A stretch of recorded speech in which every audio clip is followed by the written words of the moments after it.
ছোটবেলার এক যুগ বর্তমান এক বছরের সমান কখন যে চোখের পলকে শেষ হয়ে বছর শুরু হয় টেরই পাই না। ঠিক আমরা এখন যেমন রাত্রে বিছানায় যাওয়ার আগেই ভোর হয়ে যায়, কেন জানি ঘুম ভাঙতেই চায় না। সকালবেলা ঘুম থেকে উঠতে তো অনেক লেট হয়ে যায়। আর এদিকে দেখেন, আমার এটা ছিল গতবার ইফতারের কিছু অ্যারেঞ্জ, আর সেই ভিডিওগুলো এখনও রয়ে গেছে, আপনাদের সাথে শেয়ার করতে পারিনি। ভাবলাম আজকে শেয়ার করে দিই, যেহেতু আর কয়েক মাস পরেই আমাদের মাঝে আমাদের রহমতের রমজান চলে আসবে, তাই আপনাদের সাথে শেয়ার করলাম গতবার রমজানের কিছু ভিডিও ক্লিপ। আমার ভাই আবার আমার হাতের হালিমটা ভীষণ পছন্দ করে, তাই তার জন্য বেশি মাংস দিয়ে আমি একটু হালিম ইফতারের আইটেমে রেখেছিলাম। আর এখানে ইফতারের শেষে আমাদের কিছু গেস্ট ছিল, তাদের জন্য একটু খাবারের আয়োজন করা হয়েছে।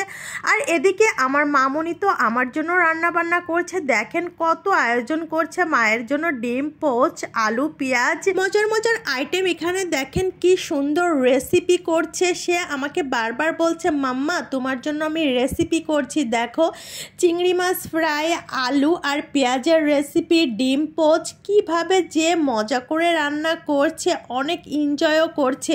আমি তো ভীষণ ছোটোবেলায় এসব খেলাই খেলতাম। আমাদের সময় এই ধরনের খেলনা ছিল না।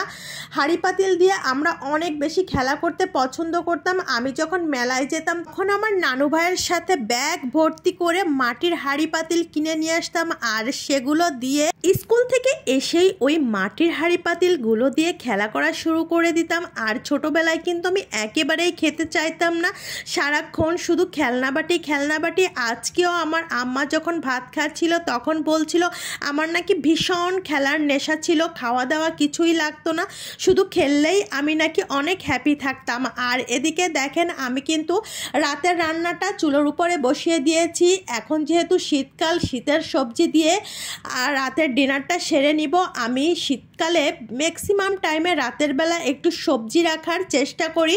সবজি বিভিন্ন টাইপের দিয়ে রান্না করলে কিন্তু অনেক মজা লাগে। আর এই তো আমার মামুনি এখানে সাজুগুজু করছে, কি সুন্দর করে, মাশাল্লাহ মাশাল্লাহ। দেখেন মেয়ে সন্তান বাড়িতে থাকলে ঘরটাকে মাতিয়ে তোলে। আর এদিকে আমি কিন্তু একটু মাটির হাঁড়িতে মাটনও রান্না করে নিয়েছি।